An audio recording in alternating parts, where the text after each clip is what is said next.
Relato 1. La bruja de la salida. Mi primer trabajo, cuando apenas tenía 18 años, fue transportar material para construcción. Conseguí ese trabajo porque el jefe de la constructora estaba haciendo propaganda política y como mis padres eran representantes de la colonia, quiso quedar bien con ellos y me ofreció el empleo. La constructora estaba en las afueras de la ciudad. El trabajo era sencillo, llegaba a las 9 de la mañana, a las 10 ya estaba cargado, entregaba el material y regresaba como a la 1. Comíamos ahí mismo y a las 3 volvía a salir. A veces regresaba a las 6 o 7 y ya terminaba mi día. Había ocasiones en que tenía que trabajar más tarde. El jefe, como andaba en campaña, apoyaba a colonias u organizaciones con material gratis, pero solo después de atender a los clientes que sí pagaban. Así que esas entregas se hacían de noche, me pagaban horas extra, así que no tenía problema. La primera vez que hice una entrega de material gratis, también fue la primera vez que tuve una experiencia fuera de lo común. Los vecinos de la colonia más antigua de la ciudad le habían pedido al patrón ayuda para remodelar la barda del panteón municipal. Me cargaron el material y salí a las 8 de la noche. El panteón estaba junto a la carretera, así que llegué antes de las 10. Unos hombres de la colonia me estaban esperando. No me dejaron ayudar a bajar nada, al contrario, me invitaron unos tamales mientras ellos terminaban. Acabaron como a las 11:30. Hicieron una llamada corta con mi jefe. Él se disculpó por no ir y dijo que si lo apoyaban en su candidatura habría más ayuda. Lo típico. Me estaba subiendo al camión cuando uno de los señores se acercó y me dijo: «Váyase con cuidado, joven. En la salida de la carretera suele aparecerse una bruja cuando ya es casi medianoche, si puede rodear mejor». La advertencia me pareció rara, no creía en esas cosas. Le dije que estaba bien, pero lo que quería era regresarme rápido. No iba a rodear. Di la vuelta y me fui por donde había entrado. Ya estaba por tomar la salida cuando vi a una mujer parada a mitad del camino. Estaba mal vestida, descalza, con el cabello desarreglado. Toqué el claxon, pero no se movió. Bajé la ventana para gritarle que se quitara. Entonces volteó a verme. No tenía rostro humano, tampoco de animal. Era una cosa indescriptible y horrible. Entré en pánico. Le pasé por encima y salí disparado a la carretera. Pero hubo dos cosas raras. No sentí nada bajo las llantas como si hubiera pasado por aire. Al voltear, la mujer seguía ahí de pie, exactamente en el mismo lugar. Conduje aterrado de regreso a la constructora y luego a mi casa. Al llegar, les conté a mis padres y a mi hermano. Mi papá dijo que había escuchado que en esa colonia se aparecía una bruja cerca de la medianoche. Poco después, el partido del patrón ganó la alcaldía y él se convirtió en regidor. El negocio creció y nos mudamos a un terreno más grande, más lejos, casi hasta el anillo periférico. Desde entonces las madrugadas se volvieron habituales y también las cosas extrañas en la carretera. Relato 2. La caravana y la muerte del policía. Un jueves terminé de trabajar más tarde de lo normal. Eran como las 10 de la noche cuando terminé la última entrega. Pasé primero a dejar el camión a la constructora y luego me fui caminando unas cuadras hasta donde tenía estacionado mi carro. Como había cobrado ese día, compré unas cervezas en una tienda para tomarme una en el camino mientras llegaba a mi casa. Iba tranquilo, escuchando música, disfrutando la noche. De repente vi venir una caravana de camionetas grandes, de esas de doble cabina, con gente armada dentro. Circulaban despacio, como si escoltaran algo o a alguien. No quise ver demasiado, así que bajé un poco la velocidad y me orillé lo más que pude. Cuando la caravana pasó, respiré aliviado. Pero no había avanzado ni un kilómetro cuando un patrullero en motocicleta salió detrás de mí y me hizo señas para que me detuviera. Me paré en la orilla, bajé la ventana y él se acercó con una linterna. «Buenas noches, joven», me dijo. «¿Ha visto algo raro por la carretera?». La pregunta me incomodó, no quería meterme en problemas. «No, oficial, nada raro», respondí. Él me miró fijo. «¿Segurito? Vengo recibiendo reportes de movimientos extraños». Negué con la cabeza. Entonces él apuntó con la linterna hacia el interior de mi carro y vio la cerveza abierta en el portavasos. «Mire, nada más, ¿ha estado bebiendo mientras conduce?». No supe qué decirle. Intenté explicarle que solo era una, que estaba bien. El policía suspiró y me dijo: «Conductor que tomo bebiendo, conductor que tengo que detener. Hágale, apague el carro y bájese». Justo en ese momento escuchamos el rugido de un motor. Una camioneta venía a toda velocidad desde atrás. No alcancé a reaccionar. El policía se giró para ver, pero fue demasiado tarde. La camioneta lo arrolló sin frenar, lanzándolo varios metros. Yo me quedé paralizado. El vehículo ni siquiera aminoró. Solo siguió de largo, desapareciendo en la distancia como si nada hubiera pasado. Salí del carro temblando y corrí hacia el oficial. Estaba muy mal, apenas respiraba. Lo único que alcanzó a decirme, con un hilo de voz, fue: «Ellos, no los mire, no diga nada», y luego quedó inmóvil. Llamé a emergencias con las manos temblorosas. Me quedé ahí sin saber qué hacer, repitiendo una y otra vez que había sido un accidente. Cuando llegaron más patrullas, lo único que preguntaron fue si había visto las placas o el color de la camioneta. Les dije la verdad, no vi nada. No porque no quisiera, sino porque tenía miedo de reconocer lo que había pasado minutos antes, que esa camioneta pertenecía a la misma caravana que había dejado pasar, y yo sabía bien lo que significaba eso. Relato 3. El hombre del abrigo oscuro. No supe en qué momento ocurrió. Aún hoy me cuesta definir si fue un accidente, una coincidencia o una presencia que llevaba tiempo siguiéndome sin que yo lo notara. Solo sé que todo comenzó en un tramo de carretera, donde la señal del teléfono desapareció y la niebla se volvió tan espesa que apenas distinguía las líneas amarillas del pavimento. Llevaba casi una hora conduciendo sin ver un solo carro. El silencio dentro del vehículo se hacía más pesado cuanto más avanzaba. La música fallaba, la radio saltaba de una frecuencia a otra sin razón. El aire estaba quieto como si el mundo hubiera detenido su respiración. Fue entonces cuando vi la figura. Caminaba al borde del camino, con el cuerpo inclinado hacia adelante, como si cargara algo invisible sobre los hombros. Su abrigo era tan largo que rozaba el suelo. No se movía como alguien común.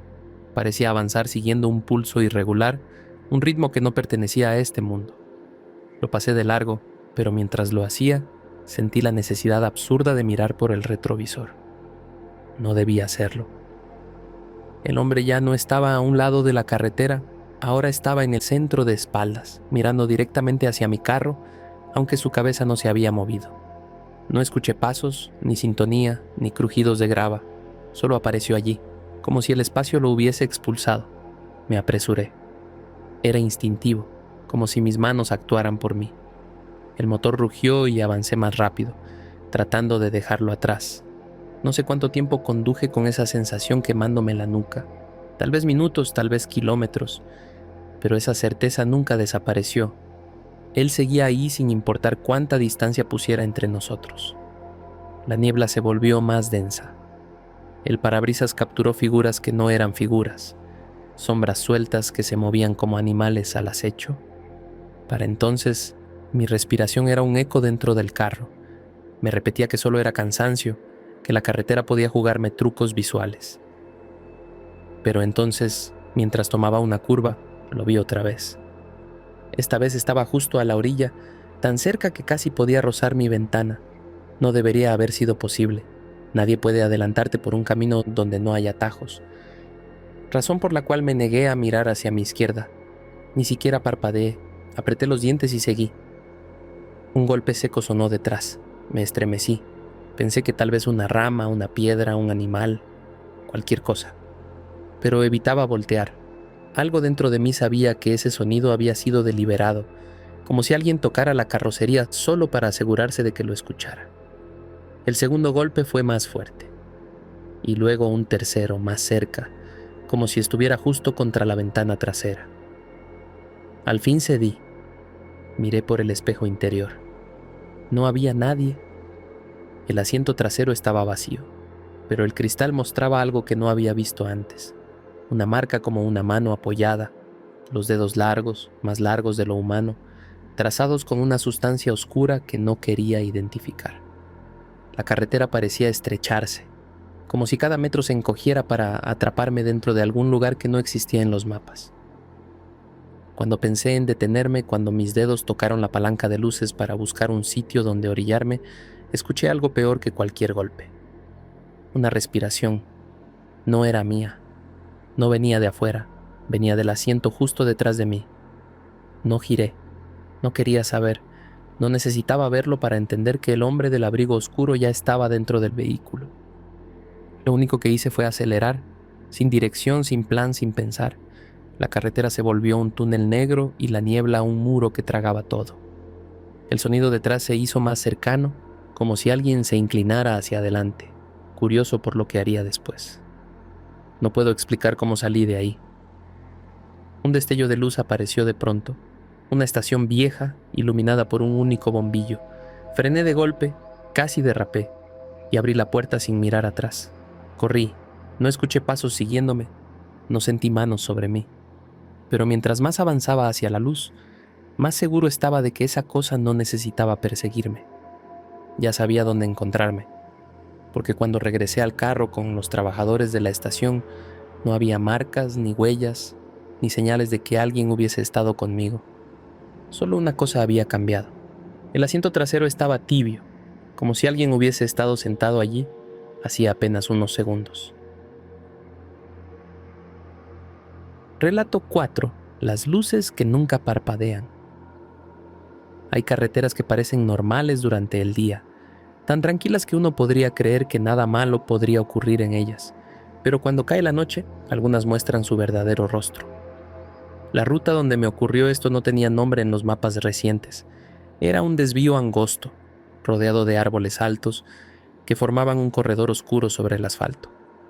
La tomé porque mi GPS insistía en que ahorraría 20 minutos. No sabía que en ese tramo, 20 minutos podían convertirse en una eternidad. El silencio de ese camino no era natural.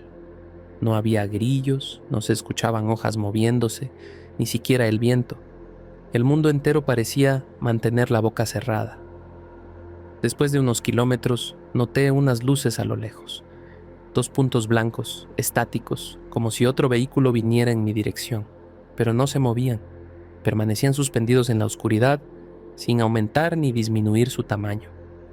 Seguí conduciendo pensando que quizá era un carro detenido, pero cuanto más avanzaba, más me inquietaba que la distancia entre nosotros no cambiara. Encendí las luces altas para ver mejor. Nada. Solo los 2 puntos blancos, perfectamente quietos. Apreté el volante. Empecé a dudar de mis propios ojos, hasta que sucedió algo que me hizo detener la respiración. Las luces parpadearon al mismo tiempo como si algo las hubiese bloqueado por un instante. Luego volvieron a parpadear, 2 veces, como si intentaran comunicarse. No sé por qué lo hice, pero bajé la velocidad. Mi instinto decía que me alejara, pero algo más fuerte, una mezcla de curiosidad y temor, me obligó a quedarme en ese tramo, observando. Los puntos se separaron lentamente, como si la distancia entre ellos se abriera. Y entonces lo entendí. No eran luces de carro, eran ojos enormes, a una altura imposible, como si pertenecieran a algo que superaba los 5 metros. No pestañeaban de manera humana, se apagaban y volvían a encenderse, como si respiraran luz. El motor de mi carro comenzó a fallar. Tironeaba, aunque no había razón. Las luces delanteras se debilitaron, mientras aquellos ojos se mantenían firmes, mirando. Cada parpadeo iluminaba un poco de la forma que los sostenía, una silueta ovalada, alta, de bordes blandos que se estiraban hacia los árboles como ramas vivas. El miedo comenzó a oprimir mi pecho, pero no podía moverme. Era como si la carretera me hubiera clavado al asiento. Entonces los ojos se movieron, no hacia los lados, sino acercándose sin ruido como si flotaran. Los árboles a los costados empezaron a doblarse, apartándose mientras esa cosa avanzaba directo hacia mí. El calor dentro del carro subió bruscamente, como si alguien hubiera encendido una estufa bajo el asiento. Un zumbido suave llenó el habitáculo vibrando en mis huesos. Yo apenas podía respirar. Cuando esa presencia estuvo a unos metros, las luces, sus ojos, parpadearon una vez más. Esta vez de forma distinta, un parpadeo largo, casi compasivo, como si analizara algo en mí. Y de repente desaparecieron. No se apagaron, simplemente dejaron de existir. La carretera volvió a estar completamente oscura, como si todo lo anterior hubiese sido un espejismo. El motor encendió solo, sin que yo tocara la llave. Las luces volvieron a su brillo normal. Me quedé unos segundos mirando al frente, esperando que reaparecieran. Pero en cambio, las luces del tablero se encendieron todas a la vez. Todos los testigos del carro titilaban sin razón. Aceite, frenos, batería, motor. Luego los parlantes comenzaron a emitir un sonido suave, como un murmullo, algo que no era voz, pero tampoco ruido. Una frase se formó en mi GPS, aunque no había señal. No te detengas. No esperé a que la advertencia cambiara. Aceleré de inmediato. La carretera parecía alargarse sin fin y mis manos sudaban tanto que el volante resbalaba. Cuando por fin volví a la vía principal, las luces del carro se normalizaron. El GPS volvió a funcionar. Y detrás de mí, en el retrovisor, pude ver por una fracción de segundo 2 puntos blancos entre los árboles. Inmóviles, observando, como si aquello no me hubiera seguido, sino que me había permitido irme. Relato 5. El último peaje. Siempre evité conducir de noche, pero aquel día no tenía alternativa. Estaba atrasado, el trabajo me retuvo más de lo previsto, y la única forma de llegar a tiempo era tomando la autopista vieja, esa que hoy casi nadie usa, porque está llena de huecos, sin cámaras y sin puestos de auxilio. A mitad del camino, el ambiente cambió de forma brusca. El aire se volvió más frío, tanto que el vapor salía de mi boca dentro del carro. Encendí la calefacción, pero no respondía. El tablero se quedó completamente oscuro por unos segundos, y cuando volvió a encender, la aguja de la velocidad oscilaba como si alguien la empujara. Unos metros más adelante apareció un peaje. Lo extraño es que no existía ningún peaje en esa autopista desde hacía años. Las instalaciones habían sido demolidas. Incluso recordaba haber visto fotos del lugar abandonado, lleno de grafitis. Pero este se veía totalmente operativo. Luces encendidas, casetas limpias, conos naranjas perfectamente alineados. Demasiado perfecto para ese tramo olvidado. Pensé que tal vez lo habían reconstruido, aunque nadie había anunciado nada. Reduje la velocidad. Había 3 casetas, 2 estaban vacías, pero en la del centro vi una silueta humana inmóvil, como si me esperara. Me detuve frente a la ventanilla. No pude ver su rostro. La luz interior estaba apagada, pero la sombra se inclinó lentamente hacia mí. Saqué la billetera por reflejo, aunque no tenía idea de cuánto debía pagar. Antes de hablar, la persona deslizó algo por la ranura. No era un tiquete, era una llave antigua, de metal opaco, casi negra, con marcas grabadas que no reconocí. No tengo efectivo, dije, sintiéndome ridículo. La figura no respondió. Solo levantó un lector pequeño, parecido a los viejos datáfonos, pero sin pantalla, sin luz. Sonaba como un aparato cargando electricidad. Lo acercó a mi mano izquierda. Un escalofrío me atravesó el brazo. El lector emitió un pitido agudo. La barrera se levantó. Pasé, no aceleré todavía, porque por el espejo retrovisor vi que la caseta del centro se apagaba por completo y las otras 2 encendían sus luces a la vez, como si alguien más se preparara para atender vehículos. Pero no venía nadie detrás. Yo era el único sobre esa carretera. Seguí avanzando y unos 100 metros más adelante, el ambiente cambió otra vez. Las luces de la autopista desaparecieron. Las líneas blancas del suelo estaban agrietadas, amarillentas, desgastadas. El aire volvió a ser cálido y el tablero regresó a la normalidad. Como si hubiera cruzado un límite invisible, miré por el retrovisor esperando ver la luz del peaje, pero no había nada. Solo oscuridad, ni casetas, ni señales, ni rastro. No quería detenerme, así que conduje sin parar hasta llegar a casa. Al estacionar, abrí la mano para guardar las llaves del carro y allí estaba, la llave que me habían entregado. Había olvidado que la llevaba, no recordaba haberla guardado, no tenía sentido. La sostuve bajo la luz del garaje. Las marcas grabadas parecían ahora más profundas, como si hubieran cambiado con el calor de mi piel. Formaban símbolos que no reconocía, pero uno de ellos me produjo un vuelco en el estómago. Una figura similar a una garita de peaje, con una barrera levantada y algo enorme detrás, como una sombra que no cabía en el dibujo. Intenté dejarla en el cajón de herramientas, pero esa noche y las siguientes desperté cada tanto sintiendo un ruido metálico, suave, constante, como si alguien empujara la llave contra la pared desde el interior del cajón. A veces suena desde el bolsillo de mi chaqueta, a veces desde el carro. Y 2 veces, lo juro, la escuché sonar desde la puerta de mi habitación. No sé qué se supone que abra. No quiero saberlo.